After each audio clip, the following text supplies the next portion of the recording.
పేరుతో పసిపిల్లలకు గుండు కొట్టించడం, పుట్టింటికలు తీయించడం అనే ఈ ఆచారం మీరు అన్ని చోట్ల చూసే ఉంటారు. పిల్లలు పుట్టాక మొదటి సంవత్సరం లోపు వారి మాడు అనేది గట్టి పడ్డాక తల్లిదండ్రులు పిల్లల తలపై ఉన్న వెంట్రుకలన్నిటినీ గుడిలో తీయిస్తారు. ఇలా చేయడం అనేది పూర్వం నుంచి వస్తున్న సాంప్రదాయంగా మాత్రమే అందరూ భావిస్తారు. కానీ ఈ ఆచారం ఏర్పాటు చేయడం వెనక ఒక సైంటిఫిక్ రీజనే దాగి ఉంది. సాధారణంగా ఒక బిడ్డ తల్లి కడుపులో 9 నెలల పాటు ఉండి పెరిగాక తర్వాత కానీ ఈ లోకానికి వస్తాడు. అయితే గర్భంలో ఉన్న ఈ 9 నెలల్లో లోపల ఉమ్ము నీటిలో బిడ్డ శరీరం అనేది పెరుగుతుంది. దాంతో కొన్ని రకాల సూక్ష్మ క్రిములు అనేవి బిడ్డ శరీరంతో పాటు తల పైభాగంలో కూడా ఉండి వాటితోనే బిడ్డ బయటకు రావడం జరుగుతుంది. ఇక బయటకు వచ్చాక కొత్త చర్మం వస్తూ శరీరంపై సూక్ష్మ క్రిములు అనేవి మెల్లగా పోతున్నప్పటికీ తల పైభాగంలో వెంట్రుకల విషయంలో మాత్రం అలా జరగదు. ఎంతలా మంచి మంచి షాంపూలతో బిడ్డ తల వెంట్రుకలను శుభ్రం చేసినా కూడా ఆ సూక్ష్మ క్రిములు అనేవి పూర్తి స్థాయిలో తొలగిపోవు. అందుకనే తలపై ఉన్న వెంట్రుకలను తొలగిస్తూ ఇలా గుండు చేస్తారు. ఈ ప్రక్రియ వలన తలపై ఉన్న సూక్ష్మ క్రిములు అనేవి పూర్తి స్థాయిలో తొలగిపోతాయి. అయితే కేవలం ఈ లాభం మాత్రమే కాదు, వెంట్రుకలు తీశాక బిడ్డ మాడు అనేది శుభ్రంగా ఉండటంతో సూర్యరశ్మి అనేది పిల్లల తలభాగంలోని చర్మంపై నేరుగా పడుతుంది. దాంతో ఈ సూర్యరశ్మి వలన పిల్లల్లో మెదడు అనేది వేగంగా త్వరగా అభివృద్ధి చెందడంలో సహాయపడుతుంది. అలాగే సిరల్లో రక్త ప్రసరణ బాగా జరుగుతుంది. అలాగే పసిపిల్లలకు ఇలా గుండు చేయించడం వలన పిల్లలకు దంతాలు సులువుగా వస్తాయి అనే శాస్త్రీయ నమ్మకం కూడా ఉంది. ఇక అంతేకాకుండా పిల్లలకు ఇలా గుండు చేయించడం వలన పిల్లల శరీర ఉష్ణోగ్రత అనేది కూడా నియంత్రణలో ఉంటుంది. అలాగే కురుపులు, మొటిమలు, విరోచనాలు వంటి వ్యాధులు దూరమవుతాయని, బిడ్డ శరీరం కూడా చల్లబడుతుందని పెద్దలు తెలుపుతున్నారు. నెంబర్ 2, ఆడపిల్లలకు చెవులు కుట్టించడం. కేవలం ఆడపిల్లలకే కాదు, మగపిల్లల్లో కూడా ఇలా ఒక చెవిని కుట్టించడం చూస్తుంటాం. అయితే ముఖ్యంగా ఆడపిల్లల్లో ఇలా 2 చెవులు కుట్టించడం అనేది ప్రతి ఒక్కరి విషయంలో జరిగే సాధారణ విషయం. ఇలా చేయడం వలన కలిగే లాభం లేదా సైంటిఫిక్ రీజన్ చూసినట్లయితే మన చెవుల్లోని లోబ్స్ లోని మెరిడియన్ అనే పాయింట్ మెదడులోని కుడి ఎడమ అర్ధగోళాలను కలుపుతూ సంక్రియం చేయబడి ఉంది. అందువలనే చెవుల్లోని ఈ లోబ్స్ ప్రాంతాన్ని మనం కుట్టడం అనేది అక్కడి చుట్టుపక్కల నరాల ప్రాంతాలను ప్రేరేపిస్తుంది. ఫలితంగా శరీరం యొక్క శక్తి ప్రవాహం అభివృద్ధి చెందడం, శరీర విధులు, అంతర్గత అవయవాల నియంత్రణలో పనితనం మెరుగ్గా అవడం జరుగుతుంది. అలాగే ఇలా చెవులు కుట్టడం అనేది మెదడు అభివృద్ధికి, స్త్రీల పునరుత్పత్తికి, ఆరోగ్యానికి సహాయపడుతుందని పెద్దలు నమ్ముతున్నారు. ఇలా పలు లాభాల దృష్ట్యా అలాగే ఆడపిల్లల అందం, అలంకరణ పరంగా కూడా ఈ చెవులు కుట్టడం అనే ఆచారం నేటికి కొనసాగుతూ రావడం జరిగింది. నెంబర్ 3, కాలి వేళ్లకు మెట్టెలు ధరించడం. హిందూ సాంప్రదాయంలో పెళ్లైన ఆడవాళ్లు కాలికి మెట్టెలను ధరిస్తారు. కాలి 2వ వేలు నుండి ఒక ప్రత్యేక నరం అనేది గర్భాశయానికి కనెక్ట్ చేసుకుంటూ గుండె వరకు వెళుతుంది. కనుక కాలికి మెట్టెలు ధరించడం వలన అక్యుప్రెషర్ వైద్యం జరిగి స్త్రీల గుండె నుంచి గర్భాశయానికి రక్త ప్రసరణ బాగా జరుగుతుందట. దీంతో వారి ఋతుక్రమం సరిగ్గా ఉంటుందని, అలాగే కాలివేలికి మెట్టు పెట్టుకోవడం వలన గర్భాశయం దృఢపడుతుందని పెద్దలు చెబుతున్నారు. ఇక అన్ని రకాల లోహాలు ఉండగా కేవలం వెండి మెట్టెల్ని ఎంచుకోవడానికి గల కారణం, వెండి అనేది పాజిటివ్ ఎనర్జీని స్త్రీల శరీరంలోకి నింపుతుందని, ఇలా మన భారతీయ స్త్రీలు కాలి 2వ వేలుకి మెట్టెలు ధరించడం అనే ఆచారం రావడం జరిగింది. నెంబర్ 4, నుదుట బొట్టు పెట్టుకోవడం. హిందూ సాంప్రదాయంలో స్త్రీలు ఖచ్చితంగా నుదుటిన బొట్టు పెట్టుకుని ఉండి తీరాల్సిందే. ఒకవేళ ఎవరైనా బొట్టు పెట్టుకోకపోతే ఇంట్లో పెద్దవాళ్ళు ఏంటి అలా బొట్టు లేకుండా తిరుగుతున్నావు అని అరుస్తుంటారు. ఇక బొట్టు అంటే ఇప్పుడు వచ్చే స్టిక్కర్లు కాదు, కుంకుమ బొట్టు అని అర్థం. ఇలా కుంకుమ బొట్టు పెట్టుకోవడం ద్వారా సూర్యకిరణాలు బొట్టు గుండా శరీరమంతా ప్రసరించి కొత్త ఉత్తేజాన్నిస్తాయని, అలాగే డి విటమిన్ ని శరీరం తొందరగా తీసుకునే శక్తిని పొందుతుందని పెద్దలు చెబుతున్నారు. ఇక ఈ బొట్టుని ఉంగరపు వేలుతో పెట్టుకుంటే శాంతి, జ్ఞానం వస్తుందని, మధ్య వేలుతో పెట్టుకుంటే ఆయువు, సంపద వస్తాయని పురాణాల్లో కూడా చెప్పడం జరిగింది. మనిషి యొక్క నుదుటి భాగాన్ని జ్ఞాన నేత్రం, శక్తి కేంద్రంగాను భావిస్తారు. అందువల్లనే దేవాలయాల్లో సైతం లింగభేదం అనేది లేకుండా దేవుని బొట్టుని భక్తులకు పెడుతుంటారు. నెంబర్ 5, ఆడవారు గాజులు ధరించడం. హిందువుల ఆచారంలో ఆడవాళ్లు చేతికి గాజులు వేసుకోకుండా ఉంటే చాలా తప్పుగా భావిస్తారు. ఇప్పుడంటే ప్లాస్టిక్ గాజులు వచ్చాయి, కానీ ఒకప్పుడు గాజులంటే మట్టి గాజులే. ఇక ఇలా ఈ మట్టి గాజులు ధరించడం అనేది స్త్రీలకు అనారోగ్య సమస్యలు రాకుండా సహాయపడుతుందని, అలాగే గాజులు ఎల్లప్పుడూ చేతి నరాలకు తాకుతూ ఉండడం వలన బీపీ కూడా కంట్రోల్లో ఉంటుందని, స్త్రీలలో ఒత్తిడి అనేది అదుపులో ఉండేందుకు సహాయపడుతుందని పెద్దవాళ్ళ నమ్మకం. అందువలనే ఈ ఆచారాన్ని స్త్రీల అలంకారాల్లో భాగంగా మమైకించేశారు. నెంబర్ 6, నేలపై కూర్చొని భోజనం చేయడం. ఇప్పుడంటే డైనింగ్ టేబుల్స్ ట్రెండ్ వచ్చేసింది, కానీ ఒకప్పుడు పూర్వం రోజుల్లో అందరూ నేల మీద కూర్చొని భోజనం చేసేవారు. దీనికి గల కారణం, నేలపై కూర్చొని భోజనం చేయడం వలన శరీరానికి పద్మాసనం భంగిమ వస్తుంది.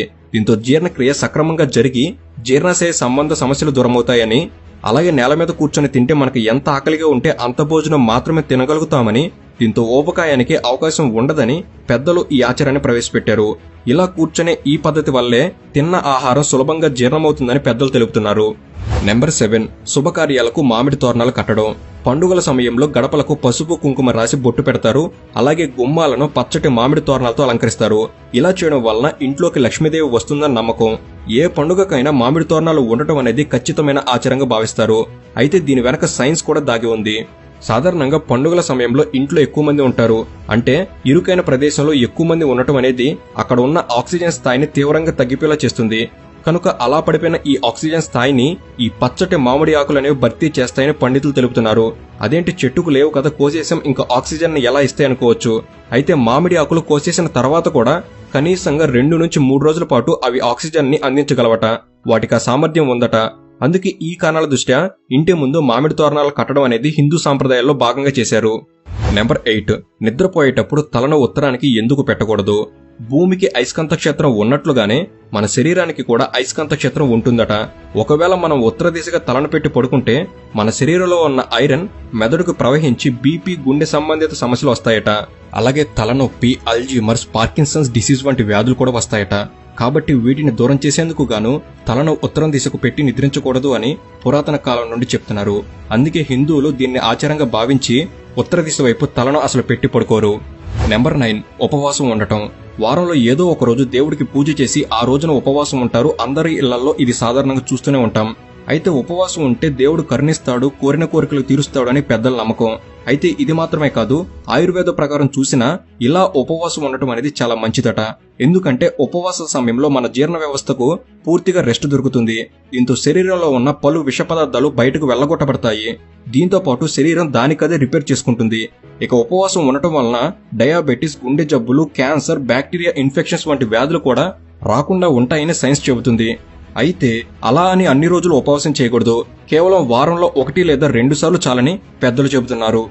నెంబర్ 10 రావి చెట్టును పూజించటం. రావి చెట్టు ఇది అందరికీ తెలిసిందే. ప్రతి హిందూ దేవాలయంలో ఈ రావి చెట్టు ఖచ్చితంగా ఉంటుంది.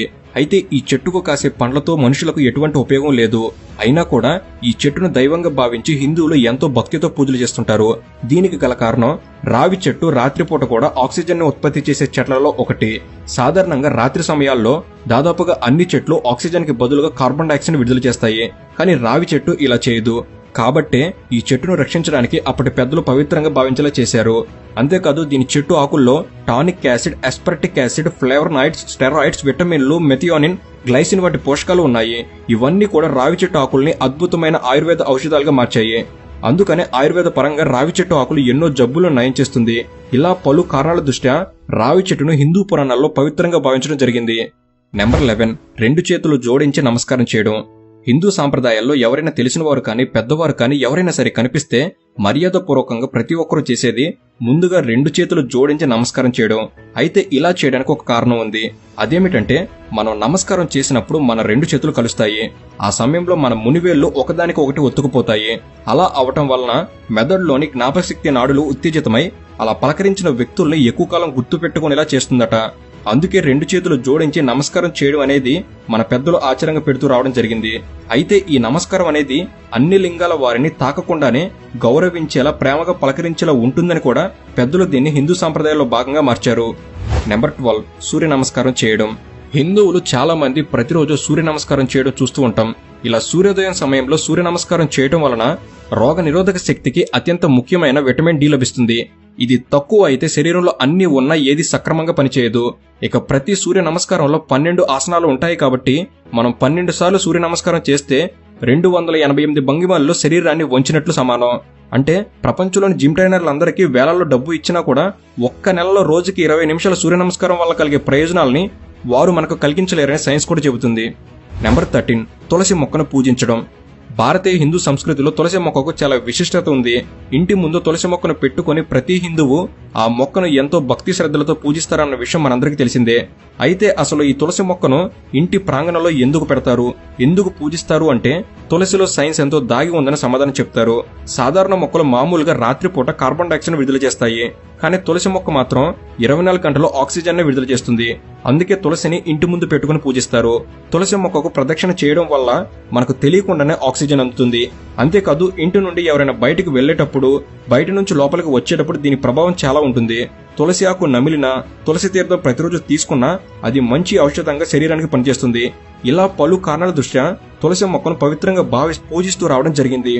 ఇక చివరిగా నెంబర్ 14, గుడిలో గంట కొట్టడం. హిందువుల్లో ఎవరు గుడికి వెళ్లినా గంటను తప్పకుండా మోగిస్తారు. ఇలా గంట కొట్టి మనం దేవుణ్ణి కోరుకుంటే మనం అడిగింది ఆ దేవుడికి వినిపిస్తుంది అని మనం నమ్ముతాం.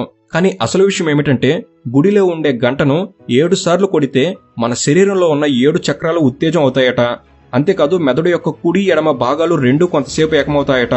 దీంతో మన మనసుకు ప్రశాంతత కలుగుతుందని, అలాగే ఏకాగ్రత పెరుగుతుందని చెబుతున్నారు. అలాగే గంటను మోగించడం వల్ల ఆ ప్రాంతంలోని గాలిలో ఉండే క్రిములు కూడా నాశనమైపోతాయి. ఇలా ఎన్నో లాభాల దృష్ట్యా గుడిలో గంట కొట్టడం అనే ఆచారాన్ని పెద్దలు హిందూ సాంప్రదాయంలో భాగం చేయడం జరిగింది.